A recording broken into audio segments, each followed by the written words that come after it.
Christmas അടുക്കാറായി. എങ്കിലും മുനമ്പം ജനത അവരുടെ സമരം തുടരുകയാണ്. വാഗ്ദാനങ്ങളുമായി എത്തിയ ജനപ്രതിനിധികൾ, രാഷ്ട്രീയക്കാർ, സംഘടനാ പ്രതിനിധികൾ എല്ലാം ഇന്ന് എവിടെയാണ്? സമരപ്പന്തൽ സന്ദർശനം ഒരു ഇരട്ടത്താപ്പ് നയമായിരുന്നു.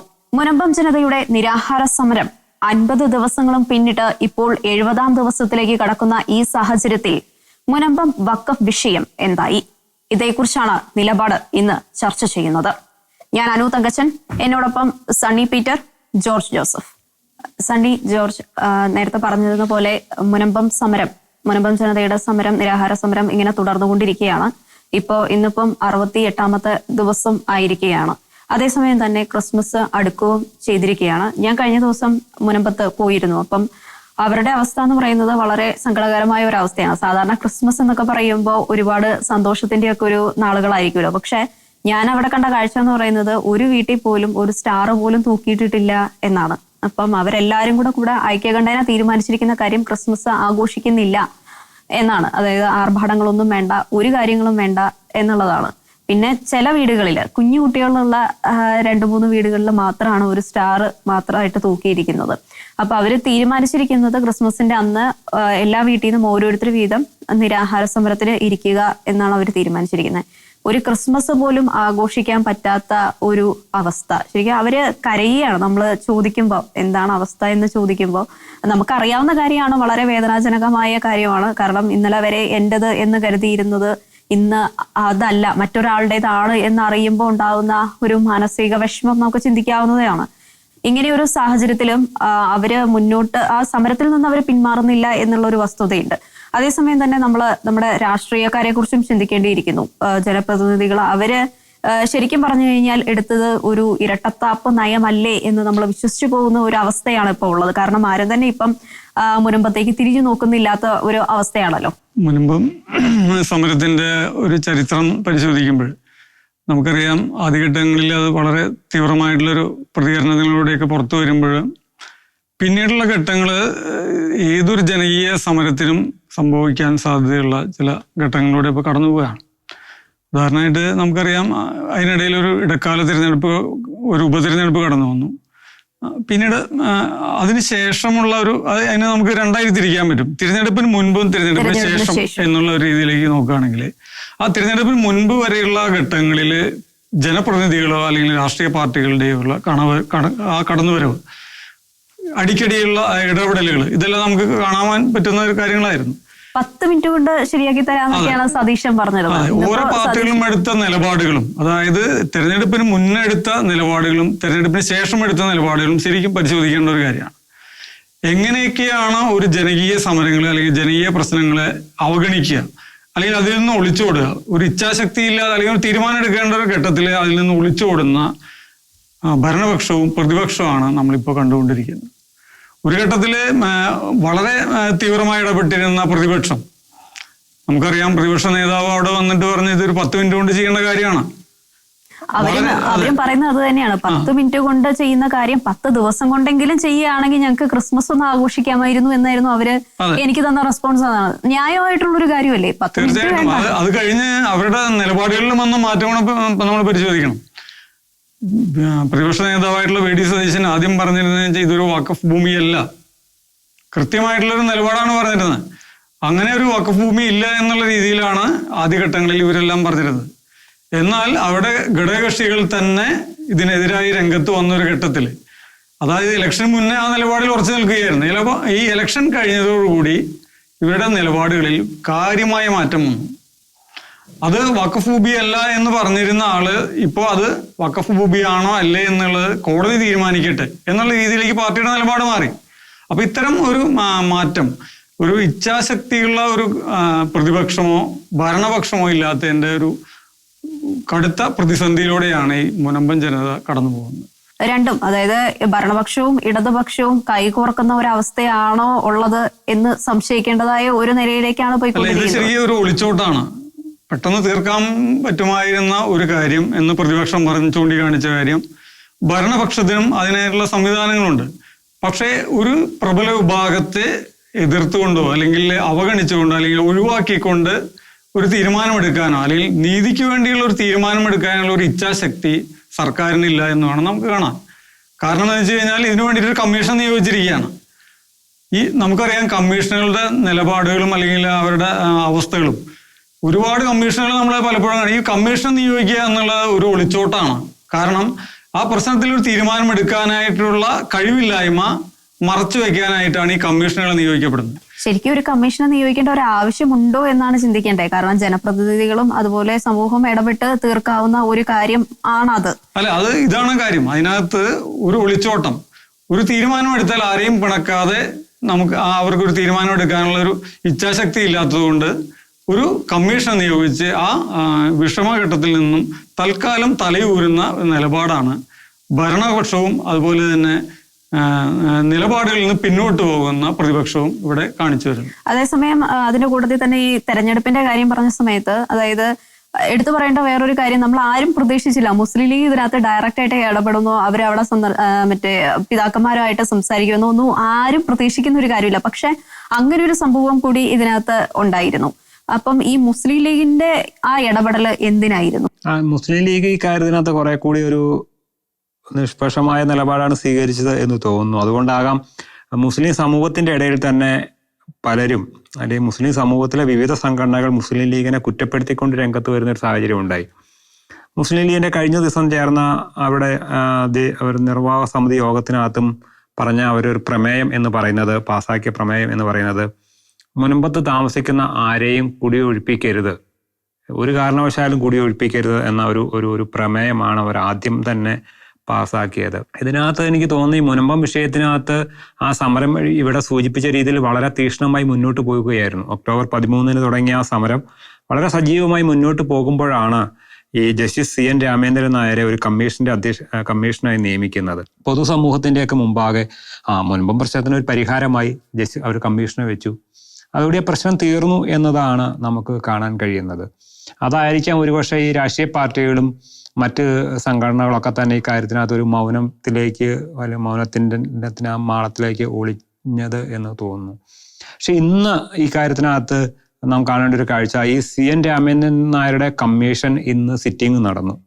ഈ സിറ്റിങ്ങിനകത്ത് ഫറൂഖ് കോളേജ് പറഞ്ഞൊരു കാര്യമുണ്ട്. ഈ ഫറൂഖ് കോളേജ് പറഞ്ഞു, ഈ സ്ഥലം ഞങ്ങൾക്ക് ദാനമായി കിട്ടിയതാണ്, ഇത് വഖഫിന്റെ സ്ഥലമല്ല. അതുകൊണ്ട് തന്നെ വഖഫ് ഈ കാര്യത്തിനകത്ത് മുനമ്പം പ്രശ്നത്തിനകത്ത് വിഷയത്തിൽ വഖഫ് ഇടപെടുന്നത് ശരിയല്ല, അത് വഖഫിന്റെ സ്ഥലമല്ല, അത് ഫാറൂഖ് കോളേജിന് ദാനമായി നൽകിയ സ്ഥലമാണ്.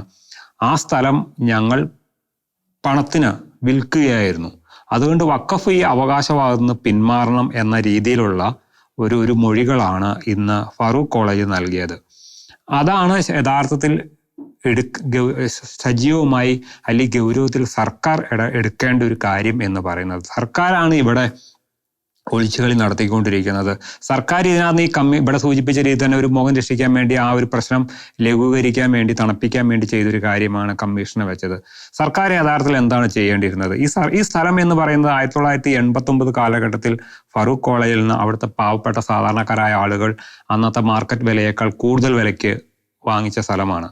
അത് 5, 6, 3 സെന്റൊക്കെ അവർ കഷ്ടപ്പെട്ട് പണിയെടുത്ത് വാങ്ങിച്ച സ്ഥലമാണ്. ഇതിനകത്ത് ഒരു നിയമനിർമ്മാണം തന്നെ നടത്തുകയായിരുന്നു സംസ്ഥാന സർക്കാർ ചെയ്യേണ്ടിയിരുന്നത്.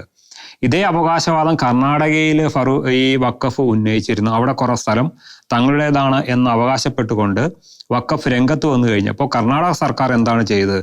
അവിടെ ഒരു ഓർഡിനൻസ് ഇറക്കിക്കൊണ്ട് ആ സ്ഥലം അവിടെ താമസിക്കുന്നവരുടെയാണ്, അത് വഖഫിൻ്റെതല്ല എന്നും പറഞ്ഞുകൊണ്ട് ആ പ്രശ്നത്തിന് ഈ പറഞ്ഞ രീതിയിൽ മണിക്കൂറുകൾക്ക് അത് തന്നെ പരിഹാരം ഉണ്ടാക്കുകയാണ് ചെയ്തത്. ഇതിങ്ങനെ ഇട്ട് തട്ടിക്കൊണ്ട് ഇങ്ങനെ ഇപ്പൊ സംസ്ഥാന സർക്കാർ ഈ മുനമ്പം വിഷയത്തിൽ എന്താ കാണിച്ചുകൊണ്ടിരിക്കുന്നത്? അവർ രാഷ്ട്രീയമായ മുതലെടുപ്പിനെ ശ്രമിച്ചുകൊണ്ടിരിക്കുന്നത്. കാരണം കഴിഞ്ഞ ലോക്സഭാ തെരഞ്ഞെടുപ്പിൽ 2 വിഭാഗം സംസ്ഥാന സർക്കാരിനെതിരായി വോട്ട് ചെയ്തു എന്നാണ് അവരൊരു കണക്കുകൂട്ടൽ. അപ്പോൾ ആ 2 വിഭാഗത്തെ എങ്ങനെയൊക്കെ തമ്മിത്തെല്ലിക്കാൻ കഴിയും എന്നൊരു ചിന്തയുടെ ഒരു ഫലമാണ്, അതിന് കിട്ടിയ ഒരു ഉപാധിയായിട്ടാണ് മുനമ്പത്തെ അവർ കാണുന്നത്. അതുകൊണ്ടാണ് ഈ പ്രശ്നത്തിനകത്ത് അവർക്ക് എന്താണ് സ്റ്റാൻഡുള്ളത്? ഇത് ആരുടെ സ്ഥലമാണെന്ന് സംസ്ഥാന സർക്കാരിനോട് ചോദിച്ചാൽ അവരെന്ത് പറയും? വഖഫിൻ്റെതാണെന്ന് ചോദിച്ചാൽ അവർ വഖഫിൻ്റെതാണെന്ന് പറയും. മുനമ്പംകാരുടേതാണെന്ന് ചോദിച്ചാൽ മന്ത്രിമാർ പറയും അത് മുനമ്പംകാരുടേതാണെന്ന് പറയും. അപ്പോൾ സംസ്ഥാന സർക്കാരാണ് ഇതിനകത്ത് ഒരു ഒളിച്ചുകളി നടത്തിക്കൊണ്ടിരിക്കുന്നത്. സംസ്ഥാന സർക്കാർ ഈ വിഷയത്തിനകത്ത് ഇവിടെ പറഞ്ഞ രീതിയിൽ ഒരു കമ്മീഷനെ വെക്കുകയായിരുന്നില്ല ചെയ്യേണ്ടിയിരുന്നത്. അത് ആ പാവപ്പെട്ട ജനത്തിന്റെ സ്ഥലമാണത്, അവർ കഷ്ടപ്പെട്ട് വാങ്ങിയ സ്ഥലമാണിത്, അവർക്ക് എല്ലാ റവന്യൂ രേഖകളും ഉണ്ടായിരുന്നു.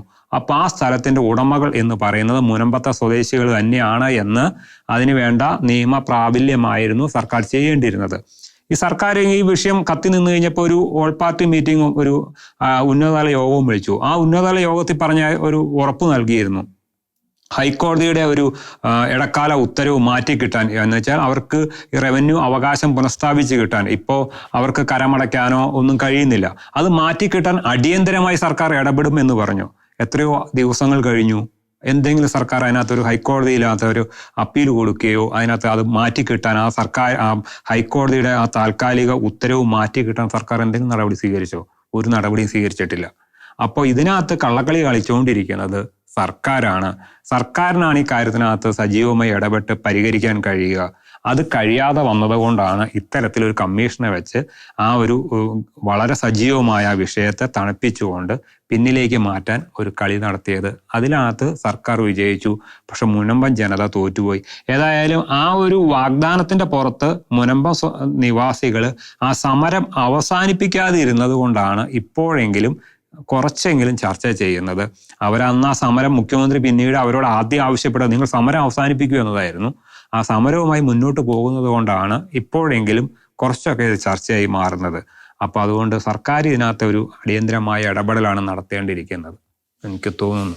ശരിക്കും മുനമ്പം ജനതയ്ക്ക് ഇപ്പൊ ഇത്രയും ദിവസങ്ങളായി, ഇനിയിപ്പോ ഒരു 30 ദിവസത്തോടെ കഴിഞ്ഞ് കഴിഞ്ഞാൽ 100ാം ദിവസത്തിലേക്ക് കിടക്കാൻ പോവുകയാണ്.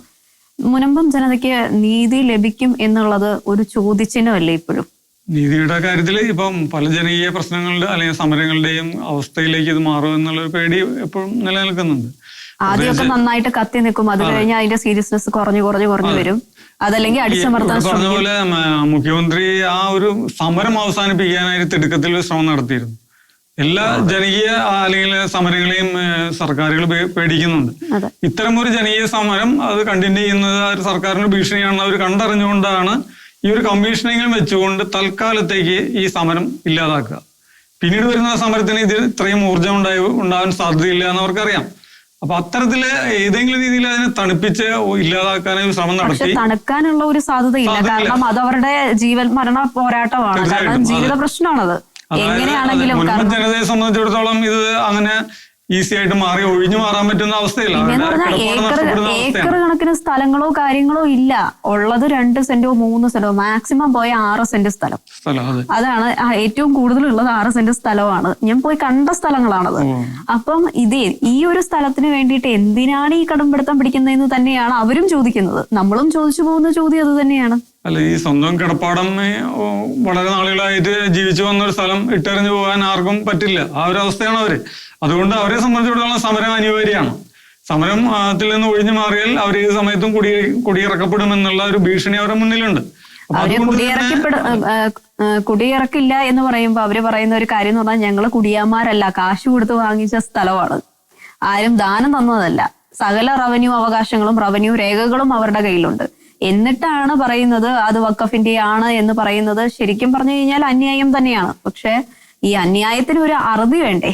അല്ല, അതിനകത്ത് ഈ സർക്കാർ ഇതിനകത്ത് ഇവിടെ പറഞ്ഞ രീതിയിൽ ഈ സമരത്തെ എങ്ങനെയെങ്കിലും ഒന്ന് അവരുടെ വീര്യം കുറയ്ക്കുക എന്നുള്ളതായിരുന്നു അവരുടെ ലക്ഷ്യം. കാരണം പല കോണുകളിൽ നിന്നും ഈ സമരത്തിന് വലിയ ജനകീയ പിന്തുണ ലഭിക്കുന്നു എന്ന് മനസ്സിലാക്കി കഴിഞ്ഞപ്പോൾ സ്വാഭാവികമായി സർക്കാരിന് ഈ വിഷയത്തിനകത്ത് ഇടപെടാതെ മാറി നിൽക്കാൻ കഴിയാത്തൊരു സ്ഥിതി വന്നു. അപ്പോഴാണ് സർക്കാർ ഈ വിഷയത്തിനകത്ത് ഇടപെടുകയും ഒരു കമ്മീഷനെ വെക്കുകയൊക്കെ ചെയ്തത്. അതല്ലാതെ ഈ പ്രശ്നം ഒന്ന് തീരണം എന്നുള്ള ശാശ്വതമായി പരിഹരിക്കണം എന്നൊരു ഉദ്ദേശത്തോടുകൂടി ആയിരുന്നില്ല എന്ന് തോന്നുന്നു ഈ വിഷയത്തിനകത്ത് സർക്കാർ ഇടപെട്ടത്.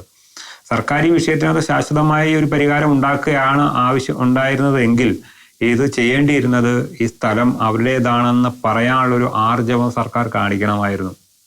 ഇത് അവർ പണം കൊടുത്ത് വാങ്ങിയ സ്ഥലമാണ്, കഷ്ടപ്പെട്ട സാധാരണക്കാരായ ആളുകളാണ്. അവരെ അവിടുന്ന് കുടിയൊഴിപ്പിക്കാൻ സർക്കാർ കുടിയൊഴിപ്പിക്കില്ല എന്ന് പറയുമ്പോഴും ഈ സ്ഥലം അവരുടേതാണ്, അതുകൊണ്ട് സർക്കാർ മുനമ്പം ജനതയോടൊപ്പമാണ് നിൽക്കുക എന്ന് ഒരു സന്ദേശമായിരുന്നു നൽകേണ്ടിയിരുന്നത്. പക്ഷെ സർക്കാർ അവിടെയും ഇവിടെയും തൊടാത്ത രീതിയിൽ ഒരു നടപടിക്രമങ്ങളാണ് ചെയ്തത്. അതിൻ്റെ ഒരു ഫലമായിട്ടാണ് ഒരു കമ്മീഷൻ വന്നത്. പക്ഷെ സർക്കാർ ആഗ്രഹിച്ച രീതിയിൽ ആ ഒരു സമരത്തിൻ്റെ ആ ഒരു വീര്യവും കുറഞ്ഞിട്ടുണ്ട്. പക്ഷേ ഇക്കാര്യത്തിനകത്ത് സഭയൊക്കെ എന്ത് നിലപാട് സ്വീകരിക്കും എന്നതിനെ അടിസ്ഥാനമാക്കിയായിരിക്കും ഈ സമരത്തിൻ്റെ ഒരു ഭാവി എന്ന് പറയുന്നത്. ആദ്യകാലങ്ങളിലൊക്കെ സഭാ നേതൃത്വങ്ങളൊക്കെ വളരെ സജീവമായി ഇടപെട്ടിരുന്നു. പിതാക്കന്മാരൊക്കെ അവിടെ സന്ദർശിക്കുകയൊക്കെ ചെയ്തിരുന്നു. ഒരുപക്ഷെ ഈ കമ്മീഷൻ നിയമനത്തോടു കൂടിയാണ് അവരുടെ ആ വരവൊക്കെ കുറഞ്ഞത്. ആ പഴയ രീതിയിലേക്ക് തന്നെ ഇത് മുന്നോട്ട് വന്നെങ്കിൽ മാത്രമേ ഇതിനൊരു പരിഹാരം ഉണ്ടാകുകയുള്ളൂ. അതിനകത്ത് സഭാ നേതൃത്വങ്ങൾക്കൊക്കെയാണ് കുറെ കൂടി ഗൗരവമായി ഇടപെടാൻ കഴിയുക. ഇനി എന്തായിരിക്കും മുനമ്പം ജനതയുടെ ഭാവി? എന്തായിരിക്കും അവരുടെ മുന്നോട്ടുള്ള ജീവിതം? എങ്ങനെയായിരിക്കും? ഇതിനകത്ത് പറഞ്ഞ പോലെ അനുഭവം അവിടെ പോയപ്പോൾ നമുക്ക് കണ്ട കാര്യങ്ങളാണ്. ഇപ്പോൾ ഉദാഹരണമായിട്ട് ഇപ്പോൾ ഒരു ആഘോഷത്തിന്റെ ഒരു കാലമാണ് കടന്നു വരുന്നത്. ആ കാലഘട്ടം പോലും ഒരു തീവ്രമായിട്ടുള്ള വേദനയിൽ കടന്നു പോകുന്ന ഒരു സാഹചര്യമാണ് ഇപ്പോൾ നമ്മൾ കണ്ടത് അല്ലേ. അപ്പം അവിടെ പോയപ്പോ എങ്ങനെയായിരുന്നു അവരുടെ വീടുകളിലെ ഒരു അവസ്ഥയും ഇതൊക്കെ നമുക്ക് അറിയാലോ അല്ലെ. എങ്ങനെയായിരുന്നു അവരുടെ അവസ്ഥ എന്ന് പറഞ്ഞു കഴിഞ്ഞാൽ എല്ലാവരും തന്നെ അവർക്ക് കരയാതെ ഒന്നും പറയാൻ മേലാത്ത ഒരവസ്ഥയാണ്. കാരണം എങ്ങോട്ട് പോകും?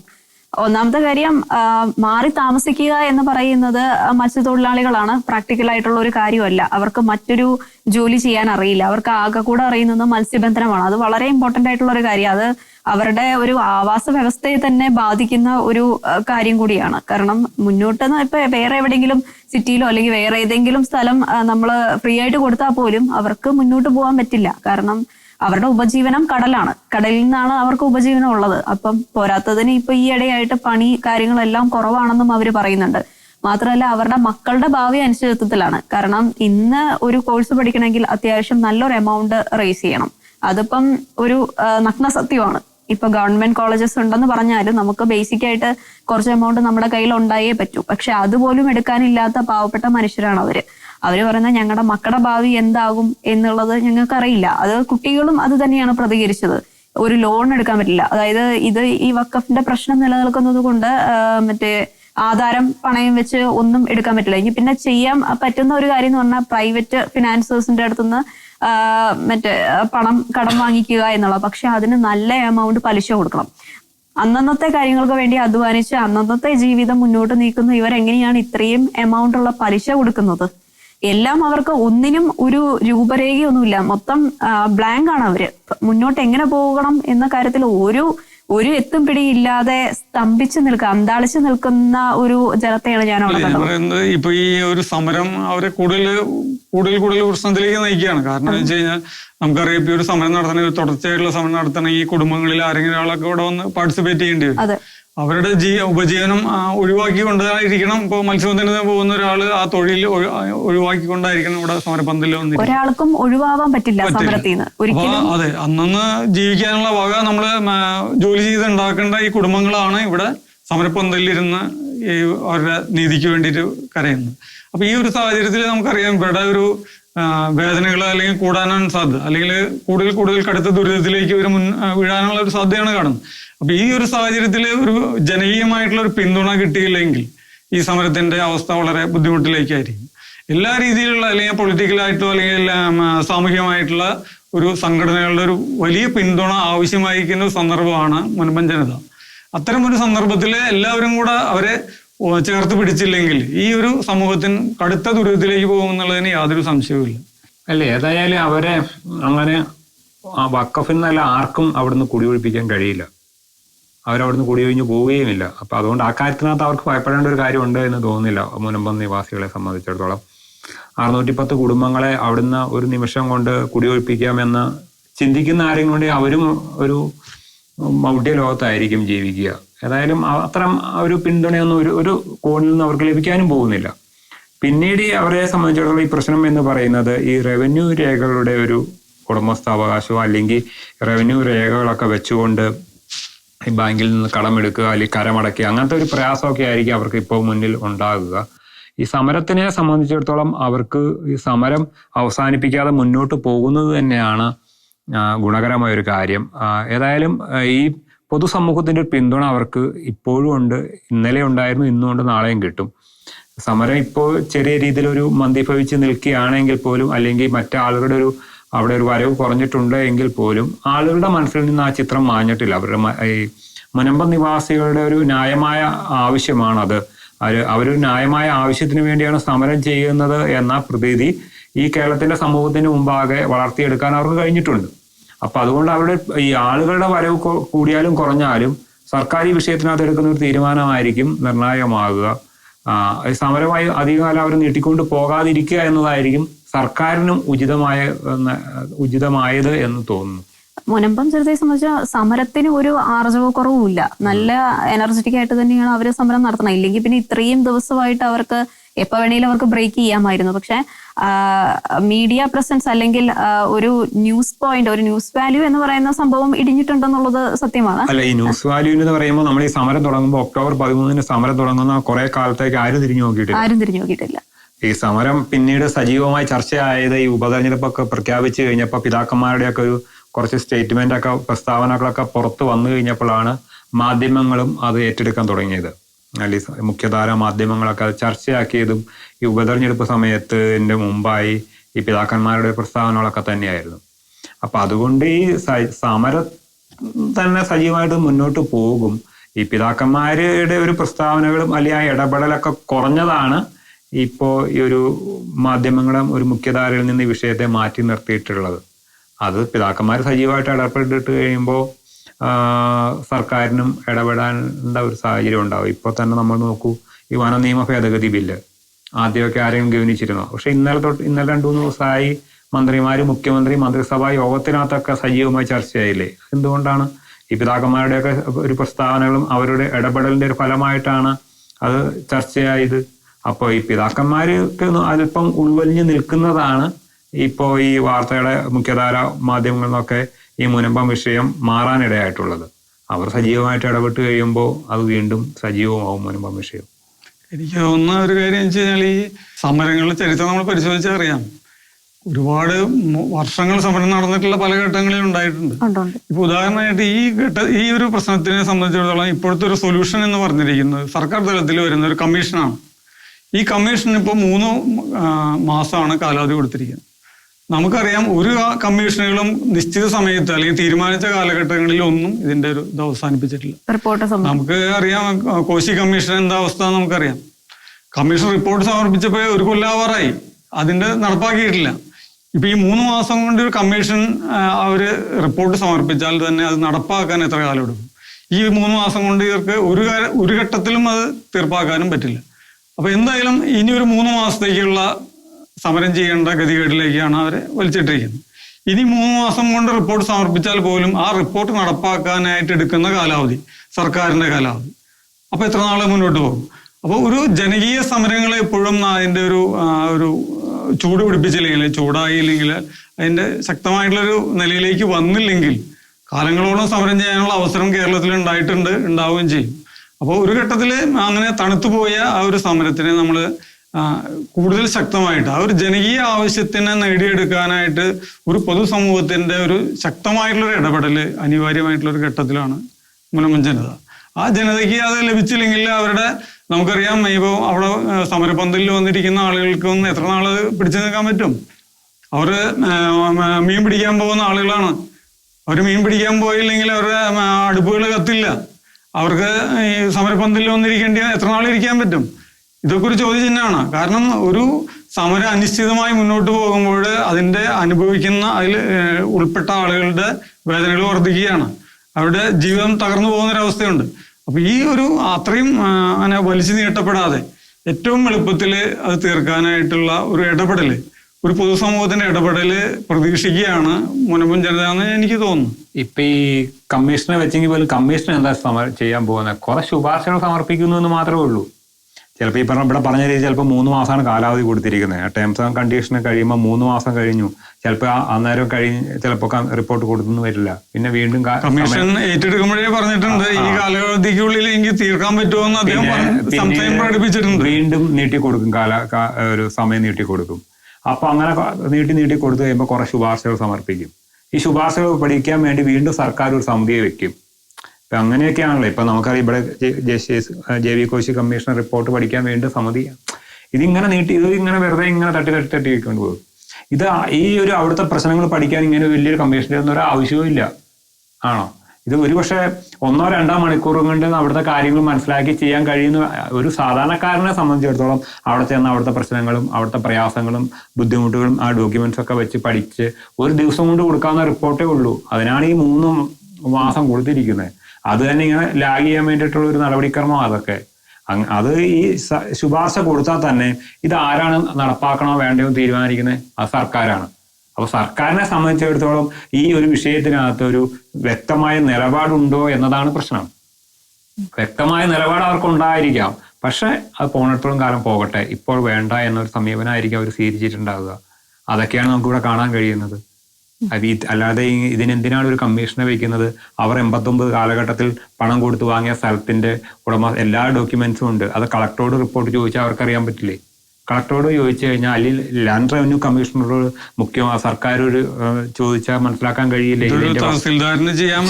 കാര്യങ്ങളൊക്കെ ഉള്ളൂ. ഇതൊക്കെ കളക്ടർക്കോ ലാൻഡ് റവന്യൂ കമ്മീഷണർക്കോ ഒക്കെ ചെയ്യാൻ കഴിയുന്ന അല്ലെങ്കിൽ വില്ലേജ് ഓഫീസർക്ക്, ഏറ്റവും താഴെയുള്ള വില്ലേജ് ഓഫീസർ, അവിടുത്തെ മുനമ്പത്തെ വില്ലേജ് ഓഫീസർക്ക് ചെയ്യാൻ പറ്റുന്ന കാര്യങ്ങളൊക്കെ മനസ്സിലാക്കാൻ പറ്റുന്ന കാര്യങ്ങളേ ഉള്ളൂ. ഇനി അതിനാണ് ഒരു വലിയൊരു കമ്മീഷൻ, എന്തോ വലിയൊരു സംഭവം പോലെയാണ് കമ്മീഷൻ വെച്ചിരിക്കുന്നത്. പാവം റിട്ടയറായ അദ്ദേഹത്തിന് ഒരു പണി എന്നതിനപ്പുറം ഇതിനകത്ത് വലിയൊരു പ്രയോജനം ഉണ്ടെന്ന് തോന്നുന്നില്ല. സർക്കാരാണ് ഇവിടെ തീരുമാനമെടുക്കേണ്ടത്. ആർജവത്തോടുകൂടി ഒരു തീരുമാനം എടുത്തിരുന്നുവെങ്കിൽ മുനമ്പൻ ജനതയ്ക്ക് ഈ ക്രിസ്മസ് വളരെ ഭംഗിയായി ആഘോഷിക്കാൻ കഴിയുമായിരുന്നു. പക്ഷെ ആ തീരുമാനം എടുക്കാതെ തട്ടിമുട്ടി ഇങ്ങനെ നീട്ടിക്കൊണ്ടു പോകുന്നതിന്റെ ഒരു ഫലമായിട്ടാണ് ഈ മുനമ്പൻ ജനത ഈ പ്രയാസം അനുഭവിച്ചുകൊണ്ടിരിക്കുന്നത്. മുനമ്പം ഭൂമി മുനമ്പം ജനതയുടേതാണ്. അത് വഖഫിന്റെ അല്ല എന്നുള്ളത് ഒരു യാഥാർത്ഥ്യമായിരിക്കെ ഒരു കമ്മീഷനും മറ്റും നിയോഗിച്ചുകൊണ്ട് ഇങ്ങനെ വൈകിപ്പിക്കാതെ മുനമ്പം വഖഫ് പ്രശ്നത്തില് ശാശ്വതമായ ഒരു പരിഹാരം എത്രയും പെട്ടെന്ന് കാണേണ്ടത് ഒരു അത്യാവശ്യം തന്നെയാണ്. കാരണം മുനമ്പം ജനതയുടെ ഒരു ജീവിത പ്രശ്നമായി അത് മാറിക്കൊണ്ടിരിക്കുകയാണ്. മറ്റേതൊരു സമരത്തെ എന്നതിനേക്കാൾ മുനമ്പം സമരം വളരെ പ്രശ്നമായി മാറുന്ന ഒരു സാഹചര്യമാണ് ഉള്ളത്. കാരണം അവരുടെ റവന്യൂ അവകാശങ്ങളാണ് നിഷേധിക്കപ്പെടുന്നത്. ആധാരം വെച്ച് ഒരു ലോൺ എടുക്കാനോ വിദ്യാഭ്യാസത്തിനോ ഒരു വിവാഹം നടത്താനോ പോലും സാഹചര്യമില്ലാത്ത ഒരു അവസ്ഥ, വളരെ ദയനീയമായ ഒരു അവസ്ഥയാണ് മുനമ്പം ജനതയ്ക്കുള്ളത്. ഇത് സർക്കാർ മനസ്സിലാക്കി വ്യക്തമായ ഒരു നിലപാട് സർക്കാർ സ്വീകരിക്കണം എന്ന വ്യക്തമായ ഒരു നിലപാട് അറിയിച്ചുകൊണ്ട് ഇന്നത്തെ നിലപാട് പൂർണ്ണമാകുന്നു. അടുത്ത ദിവസം മറ്റൊരു വിഷയവുമായി വരുന്നതായിരിക്കും. എല്ലാ പ്രേക്ഷകർക്കും നന്ദി.